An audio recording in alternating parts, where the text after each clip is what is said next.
तो दोस्तों स्वागत है आप सभी का आज के एक्सप्लेनेशन में जो कि होने वाला है 2013 में रिलीज हुई एक बेहतरीन मूवी पर जिसका नाम है कैरी।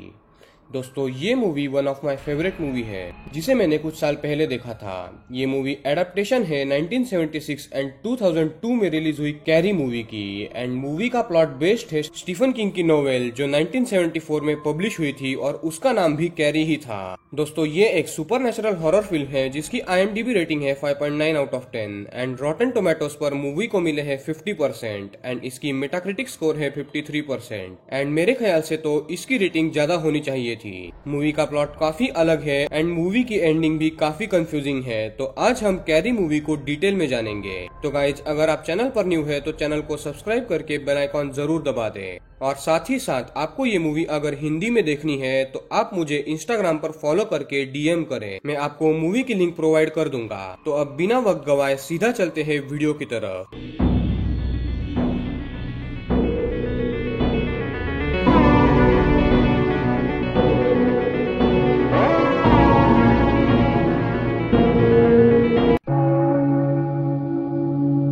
मूवी की शुरुआत में हम मार्गरेट नाम की एक औरत को देखते हैं जो अपने कमरे में बैठी थी और तब वो एक बच्ची को जन्म देती है। वो उस बच्ची को मारने वाली थी पर वो अपना इरादा बदल कर उस बच्ची को संभालने का डिसाइड करती है। अब हम मार्गरेट की बच्ची कैरी को बड़ी हुई देखते हैं और वो इवन हाई स्कूल में पढ़ती थी और वो काफी ज्यादा शर्माती थी और हाई स्कूल के बच्चे अक्सर उसका मजाक उड़ाया करते थे।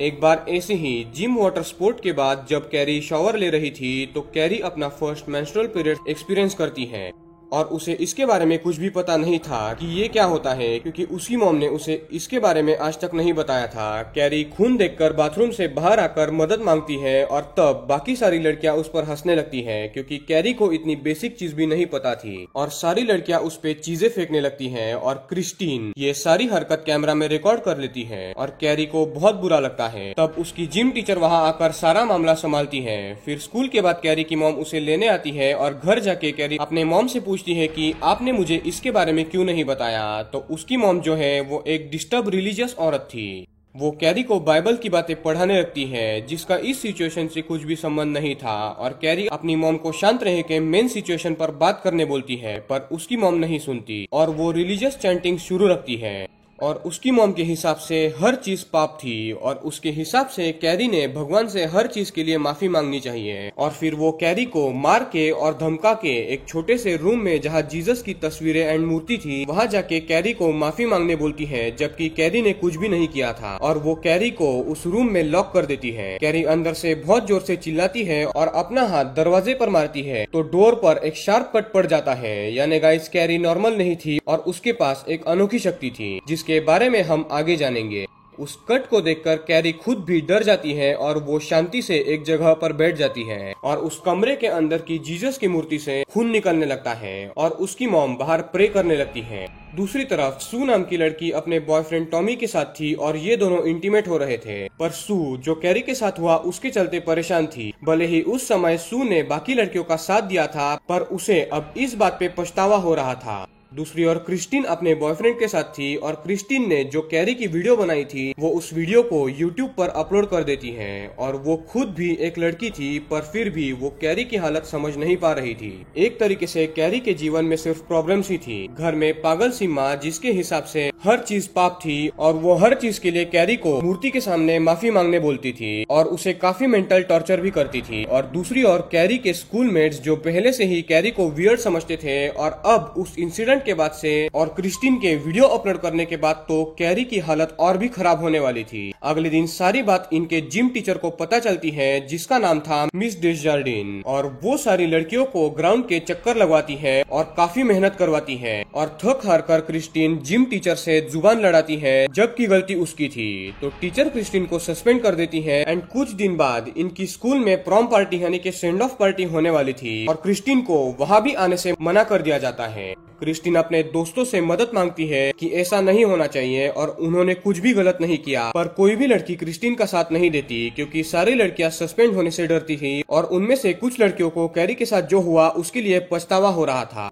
पर बेशरम क्रिस्टीन अपने गलती होकर भी खुद को डिफेंड करने के लिए अपने डैड को स्कूल में ले आती है, पर एट द एंड वो खुद ही दोषी होने के कारण उठकर चली जाती है और अपने दोस्तों से मिलती है और उन्हें सवाल पूछती है कि उन्होंने उसका साथ क्यों नहीं दिया। तो सू बोलती है कि उन्होंने गलती की थी और इस बात को लेके इनका आपस में झगड़ा हो जाता है। दूसरी ओर कैरी अपने स्कूल आती है तो सभी स्कूल के लोग उसे चिढ़ा रहे थे और किसी ने लॉकर्स पर कैरी व्हाइट ईट शीट्स भी लिख कर रखा हुआ था और बिना कोई गलती के कैरी पर लोग हंस रहे थे। कैरी बाथरूम में जाती है और जब वो मिरर में गुस्से से देखती है तो वो मिरर टूट जाता है और वो उस टूटे हुए मिरर को अपने शक्तियों से उठाने की कोशिश करती है। अब गाइज आपके मन में ये सवाल आ रहा होगा कि कैरी के पास ये शक्ति कहाँ से आई, तो इसके बारे में हम वीडियो के एंड में बात करेंगे। कैरी अब इस इंसिडेंट के बाद मैजिक के बारे में ही पढ़ने लगती है और वो उसी से रिलेटेड वीडियोस भी देखने लगती है और उसका इन चीजों में काफी इंटरेस्ट बढ़ने लगता है। वो अपने घर पर भी अपने पावर्स से बेड एंड किताबें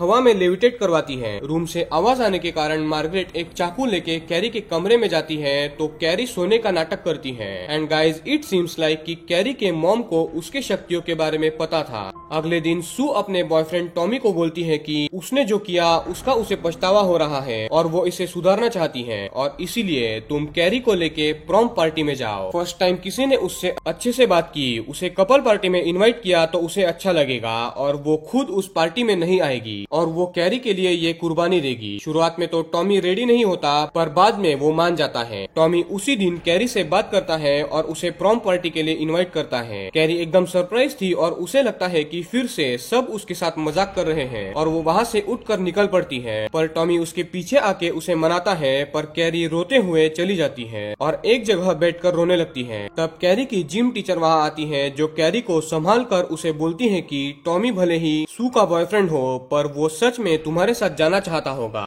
और वो कैरी को ये एहसास दिलाती है कि वो भी काफी सुंदर है और कैरी खुश होकर अपने घर जाने लगती है। और तब जिम टीचर टॉमी एंड सू को वार्निंग देती है कि अगर कैरी के साथ तुम लोग मजाक कर रहे हो तो अभी रुक जाओ, पर नहीं, ये दोनों काफी सीरियस थे। कैरी जब घर जाती है तो वहाँ भी टॉमी आ जाता है और इस बार कैरी उसके साथ जाने के लिए मान जाती है और फिर उस पार्टी के लिए वो एक कपड़ा खरीदने मार्केट जाती है जहाँ क्रिस्टीन भी आई हुई थी और वो कैरी को इतना खुश देखकर गुस्सा हो जाती है क्योंकि उसे प्रॉम पार्टी में एंट्री नहीं थी। देर रात को कैरी घर आती है तो उसकी मॉम उसे बहुत डांटती है और उसे प्रॉम पार्टी में भी जाने से मना करती है और फिर से अपने रिलीजियस बातें स्टार्ट करती है। पर इस बार सब्र का बांध टूट जाता है और कैरी अपने शक्ति का प्रयोग करके अपनी मॉम को हवा में उड़ाकर गिरा देती है और शांत रहने बोलती है। उसकी मॉम का कहना था कि टॉमी तुम्हारा इस्तेमाल करेगा जैसे उसके पिता ने उसका किया, पर अब कैरी इस बात को नहीं मानती और वो अपने लाए हुए कपड़े से खुद ही अपने लिए ड्रेस डिजाइन करना स्टार्ट करती है। दूसरी ओर क्रिस्टीन अपने बॉयफ्रेंड एंड कुछ दोस्तों के साथ एक पीक फार्म में जाती है और वहाँ जाके एक पीक को मारती है और उसका खून एक बाल्टी में भर के अपने साथ ले जाते हैं प्रॉम पार्टी के स्टेज पर और वो उस ब्लड से भरी हुई बाल्टी को स्टेज के ऊपर रस्सी से बांध देते हैं।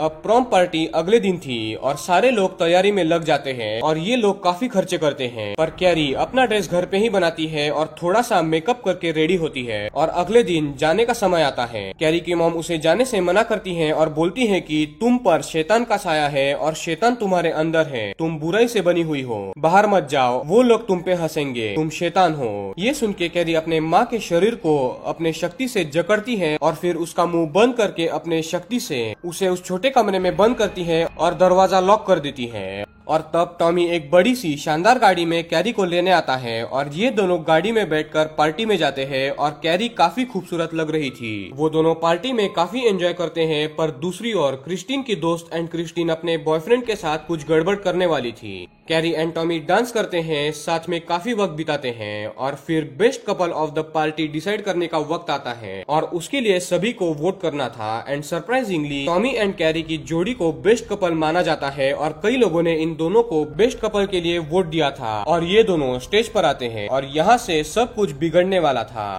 क्रिस्टीन अपने दोस्त के सहारे पार्टी में अपने बॉयफ्रेंड के साथ एंटर करती है पिछले दरवाजे से और जब ये दोनों स्टेज पर प्राइज लेने जाते हैं तब क्रिस्टीन एंड उसका बॉयफ्रेंड खून की भरी बाल्टी जो उन दोनों ने एक रात पहले ही सेट करके रखी थी वो पूरी कैरी पर डाल देते हैं, जिससे कैरी एंड टॉमी पूरे खून से सन जाते हैं और तब क्रिस्टीन के दोस्त कैरी की वही वाली स्टार्ट वाली वीडियो सबके सामने चला देते हैं और सभी कैरी पर हंसने लगते हैं। एंड तभी ऊपर जो खून की भरी हुई बाल्टी थी वो जोर से टॉमी के सर पे गिरती है एंड टॉमी उस वार के चलते मारा जाता है। अब कैरी ये सब सहन नहीं कर पाती और गुस्से का आउटब्रेक होता है। वो अपने शक्ति से सबको मारने लगती है और हर एक पर हमला करती है। यानी गाइस, ये इंसानी फितरत ही ऐसी होती है। हम इंसान किसी को भी इतने हद तक तकलीफ देते हैं कि वो विक्टिम अपने रंग दिखाकर इतनी बुरी तरीके से अपना गुस्सा निकालता है जो हम लोग सोच भी नहीं सकते। ठीक वैसे ही कैरी कई लोगों को जिन्होंने उसे बुली किया था उन्हें जान से मार देती है अपने शक्तियों से। सब लोग इधर उधर भाग रहे थे। कैरी बस अकेली जिम टीचर को ही साइड में अपने पास सुरक्षित रखती है क्योंकि उस जिम टीचर ने उसे काफी सपोर्ट किया था शुरुआत से। और बाकियों को कैरी एक तो जला देती है या फिर आधे लोगों को तो शॉक देके मार देती है और कई लोग बच के निकल जाते हैं। और कैरी खुद भी हवा में उड़कर उस जगह से बाहर आती है और तब उसे क्रिस्टीन एंड उसका बॉयफ्रेंड दिखता है जो उनके कार में भाग रहे थे। और कैरी को ये पता लगते देर नहीं लगती कि ब्लड वाला कांड किसी और ने नहीं, क्रिस्टीन और उसके बॉयफ्रेंड ने ही किया है। और कैरी अपने शक्ति से इन दोनों का रास्ता रोकती है। और जब क्रिस्टीन अपने बॉयफ्रेंड के साथ रिटर्न आने लगती है तो कैरी रास्ते में ही खड़ी थी एंड क्रिस्टीन अपने बॉयफ्रेंड को कैरी को कुचल देने बोलती है। और ये दोनों उसे कुचलने ही वाले थे पर कैरी अपने पावर से गाड़ी को एक झटके में रोकती है और क्रिस्टीन का बॉयफ्रेंड टक्कर के चलते मारा जाता है। क्रिस्टीन फिर से गाड़ी कैरी पर चलाने लगती है पर कैरी गाड़ी सीधा हवा में उड़ाकर गाड़ी को गैस स्टेशन पर फेंक देती है एंड पेट्रोल सारे जगह पर फैल जाता है। और तब कैरी एक इलेक्ट्रिक पोल ब्लास्ट करवाती है एंड उन चिंगारियों के कारण गाड़ी के साथ साथ सब कुछ उड़ जाता है एंड एक बहुत बड़ा ब्लास्ट होता है एंड क्रिस्टीन भी मारी जाती है। जहाँ प्रॉम पार्टी थी वो जगह भी पूरी जल रही थी। तब सू भी वहाँ जाती है और वहाँ का हाल देखती है। कैरी इतने गुस्से में थी कि उसने कई लोगों को मार दिया था पर अब गुस्सा शांत होते ही वो डर के मारे अपने घर में जाती है अपने मॉम के पास। उसकी मॉम उसे थोड़ा सा दिलासा देती है पर वो कैरी को प्रेयर करने के बहाने बिठाकर एक चाकू उसके पीठ में घुसाती है। और कैरी फिर से गुस्से में और कोई चारा ना होने के कारण और खुद को बचाने के हेतु घर के सारे औजार हवा में उड़ाकर मार्गरेट के पूरे शरीर में घुसा देती है और उसकी मॉम मारी जाती है। इस बात से कैरी दुखी होती है और वो अपने मॉम के बॉडी को लेकर बैठती है। और तब वहाँ घर के अंदर सू आती है जो कैरी को सॉरी बोलने आई थी पर कैरी अपने शक्ति से पूरे घर को गिराने वाली थी एंड खुद को खत्म करने वाली थी। और तब कैरी को अपने शक्ति से पता चल जाता है कि सू प्रेग्नेंट है और टॉमी एंड सू जब शुरुआत में इंटीमेट हुए थे ये इसका नतीजा था। तब कैरी बोलती है कि एक लड़की यानी सू के पेट में एक लड़की बढ़ रही थी, इसीलिए कैरी सू को घर के बाहर फेंकती है और पूरा घर कोलैप्स हो जाता है एंड कैरी भी मारी जाती है। अब हम सू को कोर्ट में देखते हैं जहाँ उसे पूछा जाता है कि जो कुछ भी अभी तक हुआ क्या वो एक एक्सीडेंट था। तो सू बोलती है कि नहीं, कैरी के पास सुपर नेचुरल पावर्स थी और उसके कारण ही ये सब हुआ। पर जब कैरी शांत थी तो क्रिस्टीन और उसके बॉयफ्रेंड जैसे लोगों ने उसे शांत नहीं रहने दिया और बिना कोई कारण कई लोग कैरी के खिलाफ थे। उसके बाद हम सू को ग्रेवयार्ड में जाते देखते हैं और वहाँ कैरी के कब्र पर किसी ने ये लिखा हुआ था, carry white is in the hell,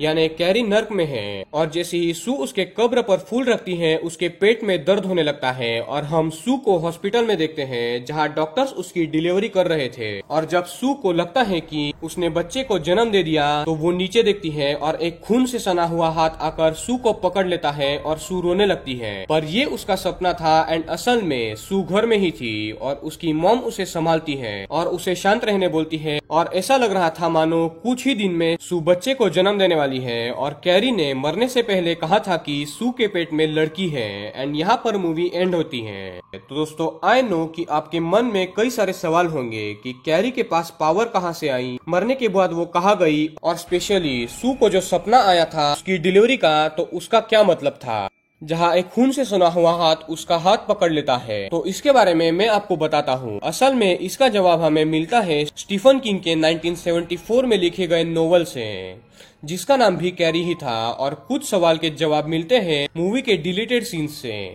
जी हाँ, मूवी के कुछ एक्स्ट्रा सीन्स थे जिन्हें डिलीट कर दिया गया। और जैसा आप जानते हो कि स्टीफन किंग की नोवेल में एंडिंग हमेशा थोड़ी सैड एंड मिस्टीरियस होती है, तो इस एंडिंग की मिस्ट्री के बारे में भी अब हम बात करेंगे। डिलीटेड सीन के अनुसार सू जब एक रोज कैरी के ग्रेव पर चढ़ाती है तो अचानक से ग्रेव टूटने लगता है और फिर वो हॉस्पिटल का सीन आता है जहाँ पर कैरी की डिलीवरी हो रही थी। सू डिलीवरी के वक्त पर सेम शब्द यूज करती है जो शुरुआत में कैरी ने मेंस्ट्रुअल साइकिल के वक्त यूज किए थे। It hurt, something is not right, something is not right. और फिर जब सू को लगता है कि उसने बच्चे को जन्म दिया है तो एक हाथ आके सू को पकड़ लेता है। और यहाँ हमें ये दिखाने की कोशिश की गई है कि सू के पेट से वापस से कैरी ही जन्म लेने वाली थी। एक तो सेम शब्द दोहराना, फिर एक खून से सना हुआ हाथ आना, और फिर लाइट्स फ्लिकर करना। जब कैरी अपने शक्ति का प्रयोग करती थी तो आसपास के लाइट फ्लिकर करने लगते थे, और ठीक वैसे ही सू के सपने में भी उसके डिलीवरी के वक्त भी लाइट्स फ्लिकर करने लगते हैं। और इस सपने का एक ही मतलब था कि जब सू बच्ची को जन्म देगी तो वो कैरी का रिबर्थ होगा। इसका एक और प्रमाण ये है कि कुछ फ्रेम सीन्स के अनुसार हम लोग सू के सपने में कैरी को देखते हैं जिसने बच्ची को पकड़ रखा है, जो ये बताने का संकेत था कि कैरी वापस आने वाली है। तो दो सवालों के जवाब आपको मिल गए होंगे कि कैरी मरने के बाद कहाँ गई होगी और सू के डिलीवरी के सपने का क्या मतलब था। अब रही बात कि कैरी के पास पावर्स कहाँ से आई थी, तो मेरे हिसाब से तो कैरी को पावर शैतान से मिली थी, और कैरी का पिता कोई और नहीं खुद डेविल यानी कि शैतान था। अब ये मेरी पर्सनल सोच है और इसके बारे में मेरे हिसाब से मूवी में बताने की कोशिश की गई है। एक तो ये कि कैरी की मॉम का हर चीज को लेके डरना और हर चीज को पाप से कंपेयर करना, और ये अपने आप तो नहीं हुआ होगा, इसके पीछे जरूर कोई कारण होगा। क्योंकि मार्गरेट हमेशा बाइबल पढ़ती रहती थी, और जब मूवी में कैरी अपनी मॉम से प्रॉम पार्टी के लिए परमिशन मांगती है तो उसके मॉम ने कहा था कि टॉमी तुम्हें फंसा लेगा और पार्टी के बाद वो तुम्हें कहीं ले जाके गाड़ी साइड में करके तुम्हारे साथ जबरदस्ती करेगा, और ये सब उसके साथ हो चुका है और तुम उसी का नतीजा हो। यानी गाइस मार्गरेट का असल में रेप हुआ था, और जिसने ये किया था वो मार्गरेट के हिसाब से शैतान था, और मार्गरेट के हिसाब से सिर्फ शैतान ही ये काम कर सकते हैं। और अब कुछ मेन बातें जो ये पॉसिबिलिटी इंक्रीज करती है कि कैरी के पास पावर्स डेविल के जरिए आई थी। जब कैरी ने फर्स्ट टाइम अपने पावर का इस्तेमाल अपनी मॉम पर किया था तो उसकी मॉम ने उसे कहा था कि तुम चुड़ैल हो, और वो प्रे करने लगती है, हे भगवान शैतान को यहाँ से भगाओ। और तब कैरी बोलती है कि उसे ये ताकत उसके पिता से विरासत में मिली है, और ये बात स्पष्ट करती है कि उसका पिता डेविल था। और दूसरी बात ये कि जब कैरी प्रॉम पार्टी के लिए निकल रही थी तो मार्गरेट उसे इन नामों से पुकारती है कि तुम चुड़ैल हो और तुम बुराई से भरी हुई हो और तुम्हारे अंदर शैतान बसता है, और तब गुस्से में वो अपने मॉम को लॉक कर देती है। एंड एट द एंड भी जब कैरी सबको जान से मार रही थी, किसी को शॉक देकर या फिर किसी को जलाकर, तो वो पावर्स उसे अगर भगवान से मिली होती तो वो लोगों को नहीं मारती, भले ही उस पर कितने भी जुल्म होते। पर उसने ऐसा नहीं किया, उसने अपने पावर का इस्तेमाल लोगों को मारने के लिए किया, और उसके गुस्से के चलते कई लोग मारे गए। शुरुआत से मार्गरेट ने कैरी के अंदर के शैतान को प्रेयर्स के द्वारा शांत रखा था, पर जब वक्त आया तब कैरी ने उस शैतानी रूप को अपनाकर बदला लेने का सोचा, और उसकी मॉम ने जब उसे मारना चाहा तो उसने उसकी मॉम को भी मार दिया। उसने बस दो लोगों को जिंदा छोड़ा, एक सू एंड उसकी जिम टीचर को। जिम टीचर को इसीलिए क्योंकि उस जिम टीचर ने कैरी के बुरे वक्त में उसका हमेशा साथ दिया था, एंड सू को इसलिए उसने जिंदा छोड़ा क्योंकि कैरी खुद उसके पेट से रीबर्थ लेने वाली थी। एंड में कैरी घर के मलबे में दब कर मारी गई एंड मूवी यहाँ पर एंड हुई। एक और सीन है जब मार्गरेट कैरी को उस कमरे में बंद करती है एंड कैरी अपनी पावर से उस डोर को चीर देती है, जो उसके पास पावर होने का उसका पहला एहसास था। तब जीसस के मूर्ति से खून निकलने लगता है, जो ये बता रहा था कि कैरी जो पाप करने वाली है उसके चलते भगवान को भी काफी तकलीफ होने वाली है। तो दोस्तों मेरे ख्याल से मैंने सारी बातों को एंड थ्योरीज को मूवी में कवर कर लिया है, एंड आई होप कि आपको सारी बातें क्लियरली समझ आ गई होगी। तो दोस्तों ये थी कैरी मूवी की डिटेल एक्सप्लेनेशन। आई होप कि आपको ये पसंद आई होगी। तो वीडियो को लाइक करें एंड चैनल को सब्सक्राइब करके बेल आइकन जरूर दबा दें। और साथ ही साथ अगर आपको ये मूवी हिंदी में देखनी है तो आप मुझे इंस्टाग्राम पर फॉलो करके मैसेज करें, मैं आपको मूवी की लिंक प्रोवाइड कर दूंगा। तो मिलते हैं अगली वीडियो में।